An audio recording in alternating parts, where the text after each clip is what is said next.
Puji Tuhan, Bapak Ibu yang dikasih oleh Tuhan, pagi ini Bapak Gembala belum bersama kita dan pagi ini beliau sedang melayani di satu gereja di daerah yang namanya Parigi. Jadi hari Selasa sampai Kamis ada Rakornas bertempat di Palu, di kota Palu. Dan Parigi ini 2 jam dari Palu menuju ke Parigi, dan pagi ini beliau Tuhan percayakan untuk melayani di sana. Puji Tuhan, kita doakan, kita saling mendoakan agar kita semua ada dalam penyertaan dan perlindungan Tuhan. Puji Tuhan, saya sangat menikmati pujian penyembahan pagi hari ini. Kita percaya bahwa ketika kita datang dengan hati yang rindu, saudara, itu kuncinya. Kalau kita datang sebagai rutinitas, saudaraku, kita datang dengan hati yang biasa-biasa saja, maka sedikit sekali yang kita bisa terima dalam ibadah itu. Tapi ketika hati kita bawa datang di hadapan Tuhan dengan rasa rindu. Gimana sih orang yang rindu itu? Saudara, ketika engkau mengalami satu rasa ini, rasa rindu. Kalau kita mau balik mungkin masa muda kita. Ketika kita jatuh cinta. Ketika ada seseorang yang begitu memikat hati kita. Dan kita selalu punya rasa rindu untuk ketemu dengan dia. Saudara, coba saudara bayangkan rasa itu, dan rasa itu saudara harus selalu miliki untuk engkau merindukan Tuhanmu. Ya, jadi itu kuncinya. Kalau kita punya rasa rindu, saudara, kita dalam ibadah itu kita akan rasa begitu dipuaskan, begitu kita menikmati. Tapi tadi saya katakan kalau sebuah rutinitas, supaya saya kelihatan sebagai orang Kristen. Jadi kalau hari Minggu ibadah, tapi saudara di ibadah saudara enggak menikmati, saudara eman. Saudara sudah buang waktumu di tempat ini berapa jam, saudara enggak terima apa-apa. Saya rindu jemaat Tuhan, semakin hari kita selalu punya hati yang rindu kepada Tuhan kita. Amin. Amin. Puji Tuhan. Pagi ini saya rindu menyampaikan firman Tuhan. Sayang sekali PowerPoint-nya katanya masih ada gangguan ya. Jadi mungkin hanya ayat-ayat yang bisa ditampilkan pagi hari ini. Saya akan berikan tema firman Tuhan, God's Grace. God's Grace. Kasih karunia Allah. Kasih karunia Allah. Saya beranjak dari ayat firman Tuhan 1 Korintus 15. 1 Korintus 15 ayat 9 dan ayat yang ke-10. Ya, saya akan bacakan. 1 Korintus 15 ayat 9, karena aku di sini Paulus, karena aku adalah yang paling hina dari semua rasul, sebab aku telah menganiaya jemaat Allah. Berikut, tetapi karena kasih karunia Allah, aku adalah sebagaimana aku ada sekarang. Dan kasih karunia yang dianugerahkannya kepadaku tidak sia-sia. Sebaliknya, aku telah bekerja lebih keras daripada mereka semua. Tetapi bukannya aku, melainkan kasih karunia Allah yang menyertai aku. Bapak Ibu yang dikasih oleh Tuhan, ditulis oleh seorang rasul yang bernama Rasul Paulus. Seringkali disampaikan siapa Paulus ini. Dia adalah seorang pribadi yang tadinya penentang keras Tuhan Yesus. Dia adalah tadinya seorang penganiaya orang Kristen. Kalau dengar nama Paulus, orang Kristen saat itu akan keder, Bapak Ibu. Karena apa? Karena dia punya kekuasaan. Saudaraku, dia bisa pakai orang-orang di pemerintahan untuk dia punya surat kuasa. Kemudian dengan surat kuasa itu dia akan tangkap orang-orang Kristen. Dia akan aniaya. Itulah Paulus yang tadinya namanya Saulus. Saulus sebelum dia mengalami perjumpaan dengan Tuhan. Dia seorang yang jahat, saudaraku. Dia sangat menolak nama Tuhan. Dia perbuatannya sangat-sangat tidak baik. Tetapi saudaraku, ayat ini ungkapan dari Paulus. Dia berkata hanya karena kasih karunia saja. Maka aku sebagaimana aku ada sekarang. Saulus yang dulu, hidup yang dulu sudah dikubur, sudah mati. Dan kemudian Tuhan ubahkan hidupnya menjadi seorang rasul Tuhan yang dipakai Tuhan luar biasa. Seorang yang menjadi alat Tuhan untuk memenangkan banyak jiwa mengenal Tuhan Yesus. Saudaraku, kalau mau dihitung, kalau mau dilihat, gak masuk hitungan ini Saulus, orang jahat banget. Saulus berkata apa? Paulus berkata, hanya karena kasih karunia. Saudaraku, God's grace, kasih karunia Allah. Saya mau katakan kasih karunia itu adalah kebaikan Allah yang Allah berikan kepada orang yang sebenarnya tidak layak untuk menerimanya. Saudara, itulah kasih karunia. Artinya sama dengan anugerah, grace. Saudaraku, jadi kalau kita ada, kalau kita saat ini menjadi anak-anak Tuhan, saudaraku, bukan karena kebaikan kita, sama sekali bukan. Siapa kita ini, saudaraku?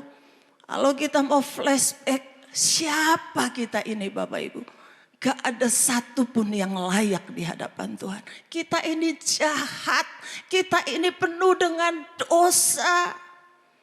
Saudara, gak layak satupun, gak ada yang layak. Tapi karena kasih karunia Tuhan, karena grace yang Tuhan berikan bagi kita. Dan kita meresponinya.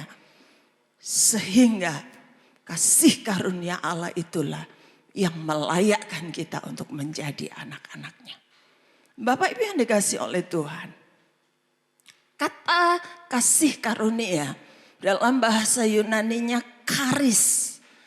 Karis, ya. Dan Bapak Ibu pertama kali muncul di dalam Alkitab kata kasih karunia ini di Kejadian pasal yang ke-6. Kejadian pasal yang ke-6 ayat yang ke-8. Saya coba bacakan ayat ini. Kejadian 6 ayat 8. Tetapi Nuh mendapat kasih karunia di mata Tuhan. Kata kasih karunia, anugerah, grace itu muncul pertama di dalam Alkitab. Di Kejadian 6 ayat yang ke-8 ini, siapa yang mendapat kasih karunia itu? Nuh. Bapak Ibu tahu kisahnya, bukan? Nuh mendapat kasih karunia di mata Tuhan saat itu.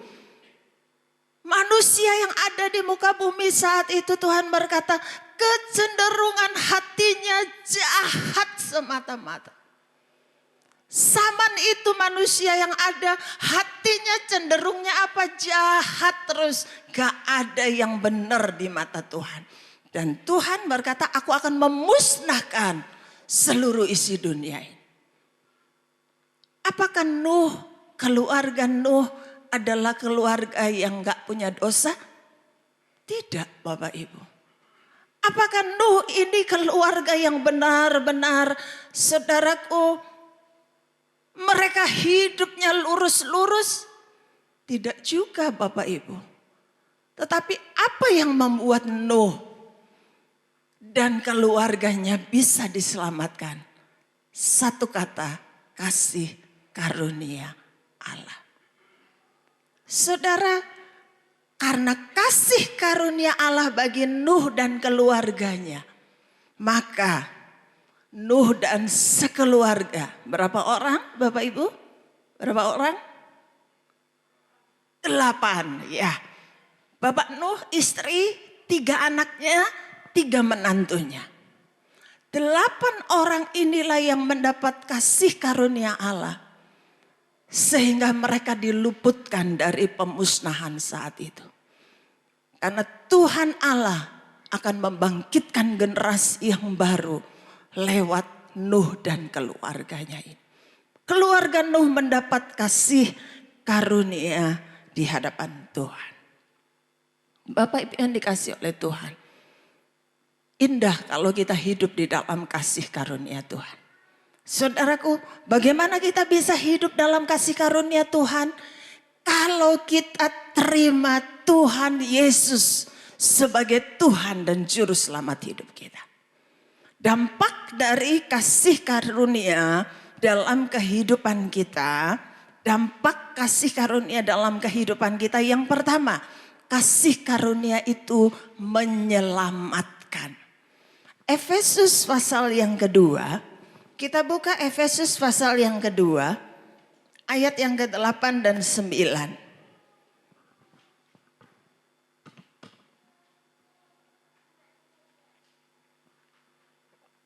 Efesus pasal 2 ayat 8 dan 9, demikian bunyi firman Tuhan. Sebab karena kasih karunia kamu diselamatkan oleh iman, itu bukan hasil usahamu, tetapi pemberian Allah.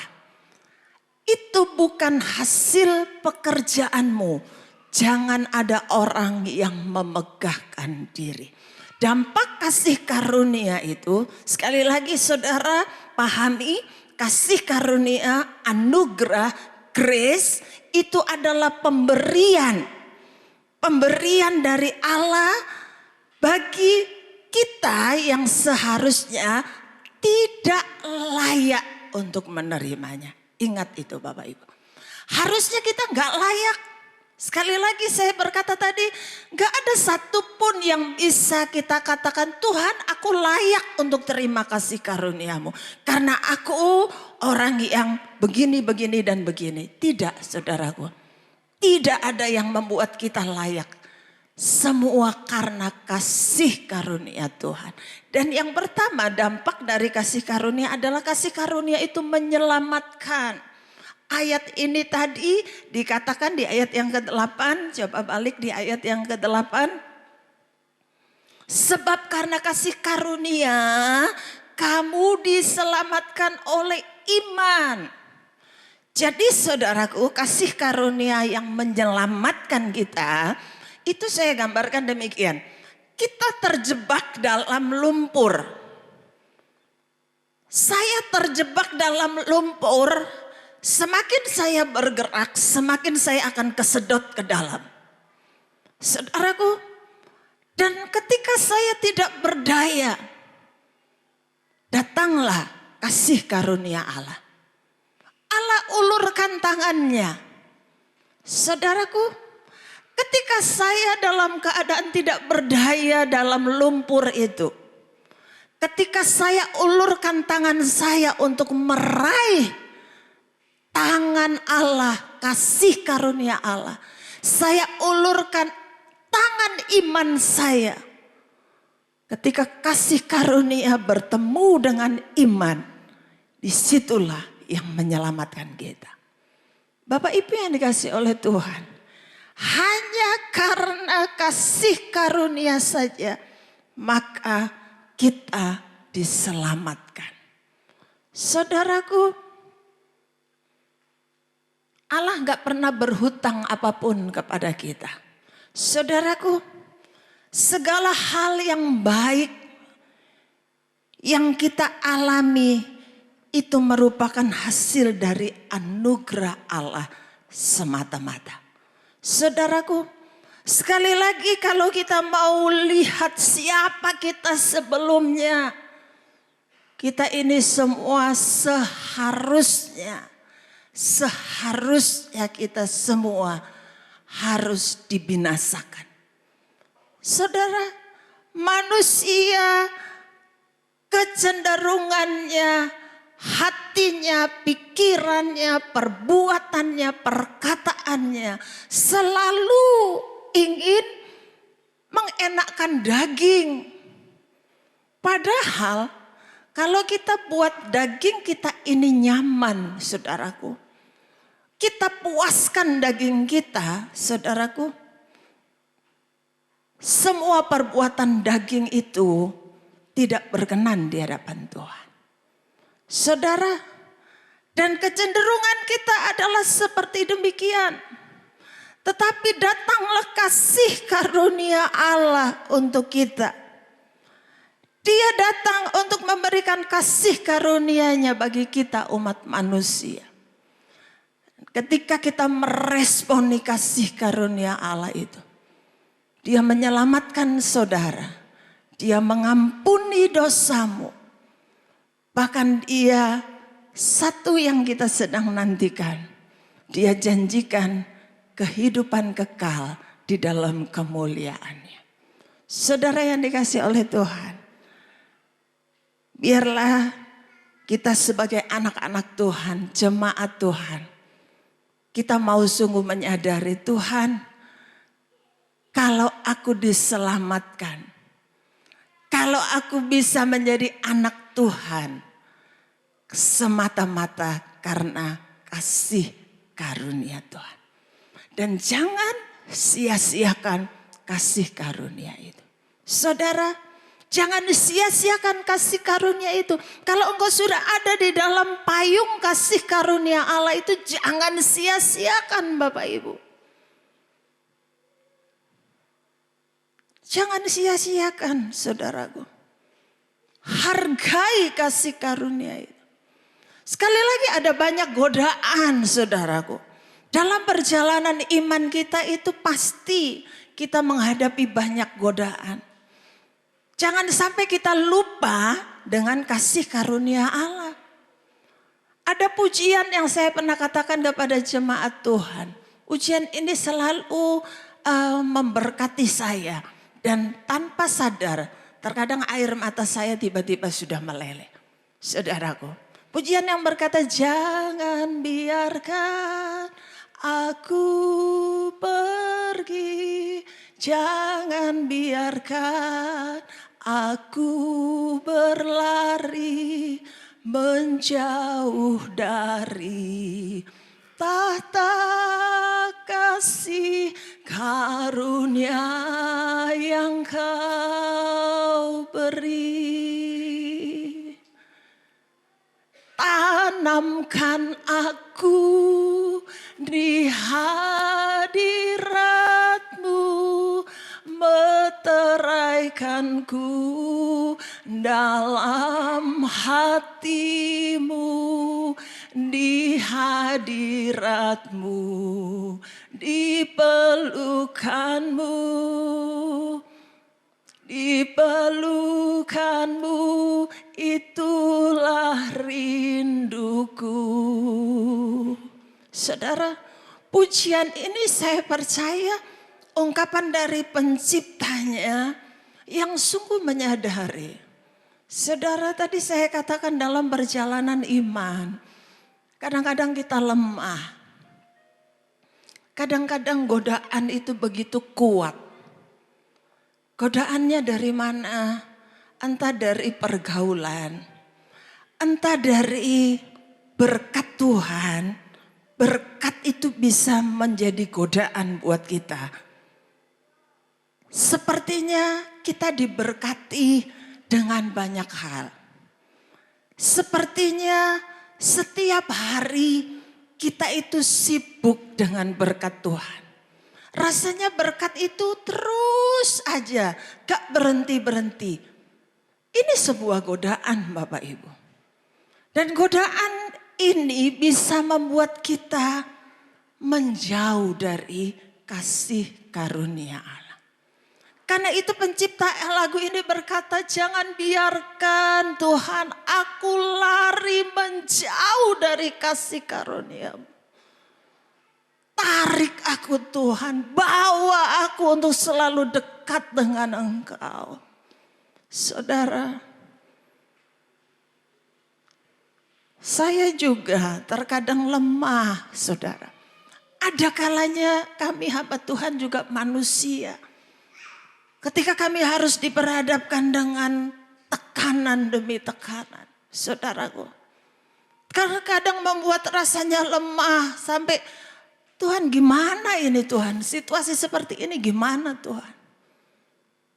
Tapi kembali selalu ingat, Tuhan mau kita terus ada tinggal di dalam kasih karunia. Karena itu lagu ini sering saya nyanyikan, Tuhan jangan sampai aku jauh lari dari kasih karunia. Gak bisa apa-apa saudara kalau kita di luar kasih karunia Allah. Puji Tuhan. Dampak dari kasih karunia dalam kehidupan kita. Kasih karunia menyelamatkan kita. Ingat, saudara diselamatkan karena kasih karunia. Bukan karena amal baik kita. Tadi dikatakan bukan hasil usaha kita. Bukan. Bukan karena kita banyak nyogok kepada Tuhan. Saudara, nanti kita akan sampai ke sana, saudaraku. Kita diselamatkan karena kasih karunia. Dampak kasih karunia yang kedua, kasih karunia itu memberkati. Kasih karunia memberkati. 2 Korintus 8 ayat yang ke-9. 2 Korintus 8 ayat yang ke-9. Karena kamu telah mengenal kasih karunia Tuhan kita Yesus Kristus, bahwa Ia yang oleh karena kamu menjadi miskin, sekalipun Ia kaya, supaya kamu menjadi kaya oleh karena kemiskinannya. Kasih karunia bisa memberkati kehidupan kita. Iya tak? Iya saudaraku. Kalau kita tinggal di dalam Tuhan Yesus Kristus, kasih karunia-Nya selalu tersedia bagi kita. Tuhan rela. Tuhan rela Dia menjadi miskin agar kita menjadi kaya. Saudaraku, kalau kita tinggal di dalam kasih karunia Allah, apa yang gagal dan gagal selama ini, Tuhan bisa ubahkan menjadi sebuah keberhasilan. Asalkan saudara, sekali lagi, tetap tinggal di dalam Tuhan Yesus. Jaga hidupmu, jaga hatimu, jaga langkahmu, saudaraku. Agar kasih karunia Allah itu boleh memberkati kehidupan kita. Saudara yang dikasih oleh Tuhan, di dalam Lukas pasal yang kelima, Lukas pasal yang kelima, ada satu kisah di situ. Pada waktu Tuhan Yesus bersama dengan murid-muridnya, Tuhan Yesus mengajar di pantai. Dia masuk di dalam sebuah perahu dari murid yang bernama Simon. Selesai mengajar, Tuhan Yesus berkata kepada Simon, Simon, tolakkan perahumu sedikit ke dalam.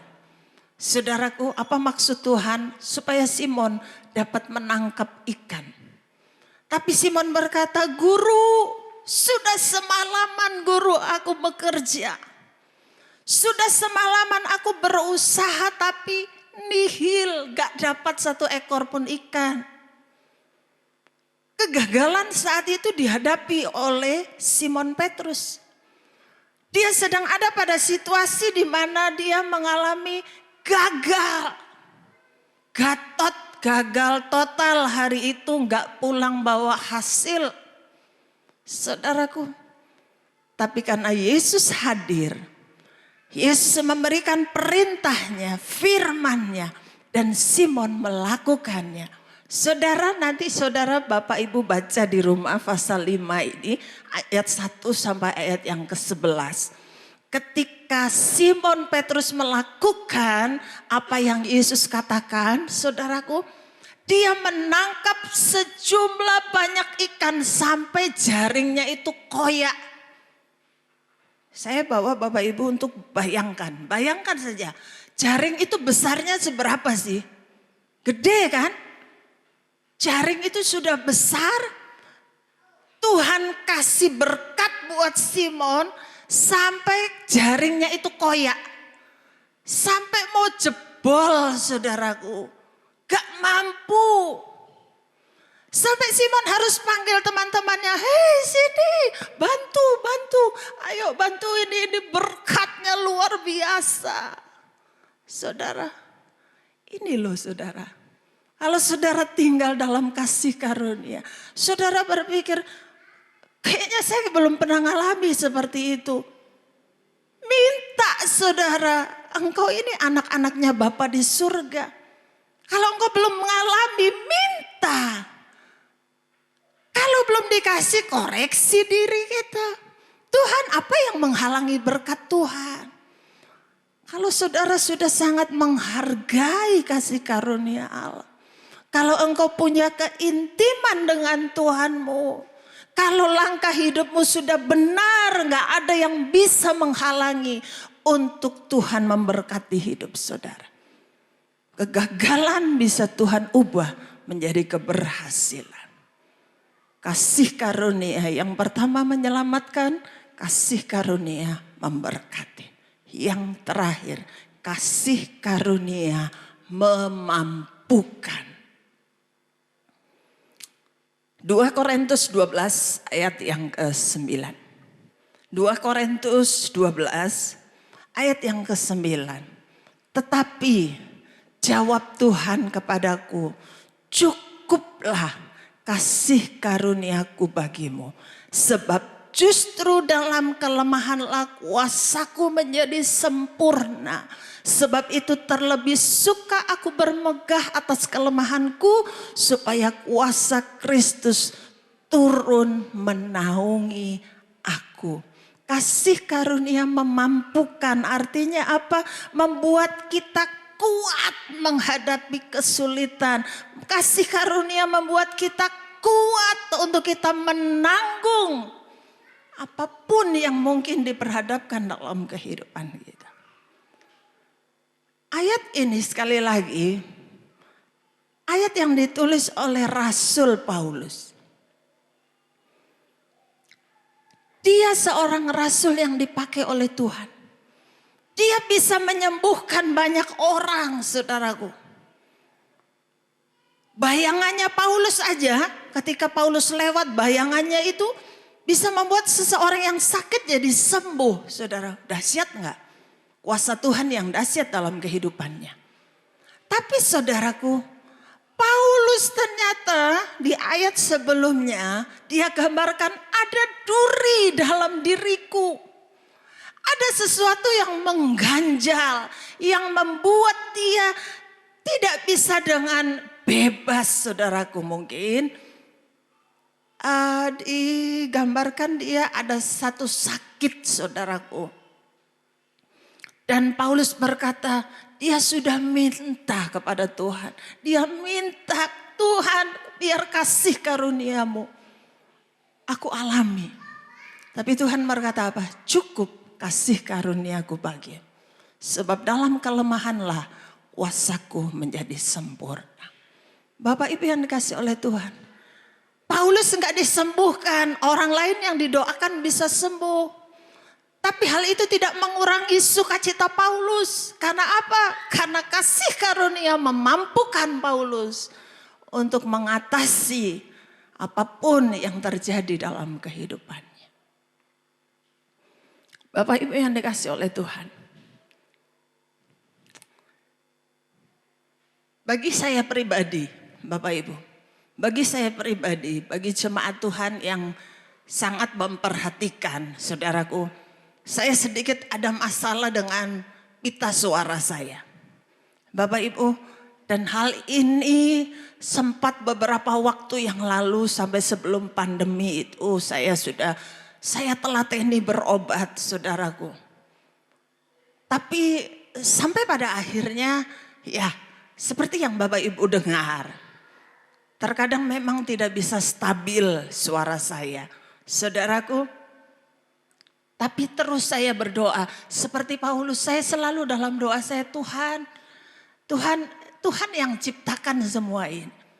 Tuhan juga bisa ubahkan, Tuhan bisa gantikan. Sampai saya berkata, Tuhan made in surga Tuhan. Ganti Tuhan. Saudara, saya rindu loh saudara, saya punya suara yang menggelegar, yang besar, yang merdu saudaraku. Kayak orang-orang ya yang di luar sana yang mungkin Tuhan percayakan hal itu. Tapi sekali lagi kasih karunia Allah memampukan saya, saudaraku. Saya tidak pernah kehilangan sukacita. Tapi kembali saya lihat, saya ambil positifnya. Tuhan terima kasih. Dengan seperti ini saya masih dikasih suara sama Tuhan. Saudara, dengan suara yang terbatas seperti ini, tapi saya masih bisa mengeluarkan kata-kata yang orang ngerti. Gimana dengan mereka yang mohon maaf bisu, gak bisa ngomong, saudaraku. Saya ambil positifnya demikian. Dan saya tahu bahwa kasih karunia Allah itu yang memampukan. Tidak mengurangi sukacita. Selalu saya, Tuhan dalam setiap apapun yang saya bisa kerjakan. Saya kadang sudah ngotot saudara suara saya pikir itu sudah maksimal. Padahal mungkin baru berapa persen dari suara orang yang memang suaranya diberkati Tuhan dengan luar biasa. Tapi saya tahu Tuhan melihat, Tuhan tahu, dan Tuhan tidak pernah perhitungkan semua itu. Tuhan melihat kesungguhan hati kita. Bapak Ibu, kalau Bapak Ibu dikasih oleh Tuhan apapun saat ini, mungkin saudara, Tuhan cuman kayak gini loh Tuhan, aku gak bisa buat apa bagi Tuhan. Aku terbatas Tuhan. Saudara, kasih karunia Allah yang akan memampukan kita untuk kita melakukannya bagi Tuhan. Yang terakhir, bagaimana supaya kita terus hidup dalam kasih karunia dengan berkesinambungan. Bagaimana supaya kita hidup dalam kasih karunia dengan berkesinambungan. 2 Petrus 3 ayat yang ke-18. 2 Petrus 3 ayat 18. Tetapi bertumbuhlah dalam kasih karunia dan dalam pengenalan akan Tuhan dan Juru Selamat kita Yesus Kristus. Baginya lah kemuliaan sekarang dan sampai selama-lamanya. Tetapi bertumbuhlah dalam kasih karunia dan dalam pengenalan akan Tuhan Juru Selamat kita. Bagaimana supaya kita hidup dalam kasih karunia secara berkesinambungan? Saudaraku, bagaimana kasih karunia kita boleh alami secara berkesinambungan? Saudara, hiduplah dalam pengenalan akan Tuhan. Saudara, ini harus berjalan bersama. Kalau engkau hidup dalam pengenalan keintiman dengan Tuhan, maka otomatis kasih karunia demi kasih karunia, grace to grace Tuhan akan berikan bagi kita. Yang percaya katakan amin.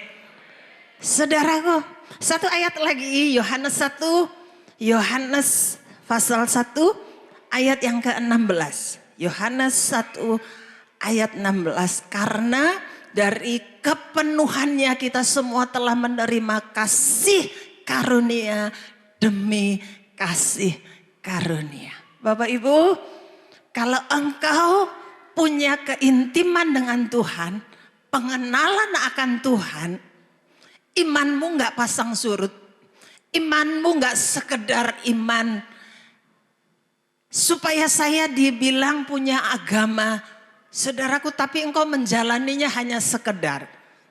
Tapi ketika engkau punya pengenalan tentang Tuhan dengan benar, saudaraku, ini yang kita akan alami. Jangan berhenti pada satu kasih karunia.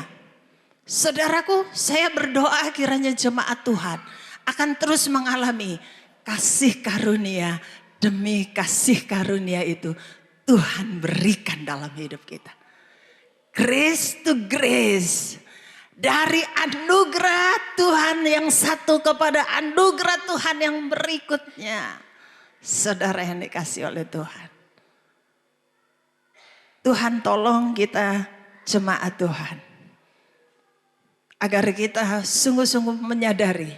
Tangkap firman Tuhan pagi hari ini. Saudara hidup hanya karena kasih karunia Tuhan. Kita nggak layak. Jangan ada yang sombong berdiri di hadapan Tuhan. Dengan berkata, Tuhan, tanpa engkau aku bisa. Tanpa Tuhan, semua yang saya raih selama ini, yang saya nikmati selama ini, itu karena saya Tuhan, karena saya kuat, karena saya pinter, karena saya punya pengalaman kerja, sehingga saya bisa raih semua itu. Saudara, jangan ada satupun yang berdiri dengan sombong di hadapan Tuhan. Pagi hari ini firman Tuhan dengan jelas, kita ada karena kasih karunia Allah. Kasih karunia Allah itu menyelamatkan saudara. Kasih karunia Allah dapat memberkati hidupmu. Dan kasih karunia Allah yang akan memampukan saudara untuk tetap setia sampai akhir. Memampukan saudara untuk bekerja lebih giat lagi bagi kemuliaan nama Tuhan. Apapun yang ada dalam hidup kita, semua karena anugerah Tuhan. Semua karena anugerah Tuhan. Puji Tuhan. Kita akan naikkan sebuah pujian.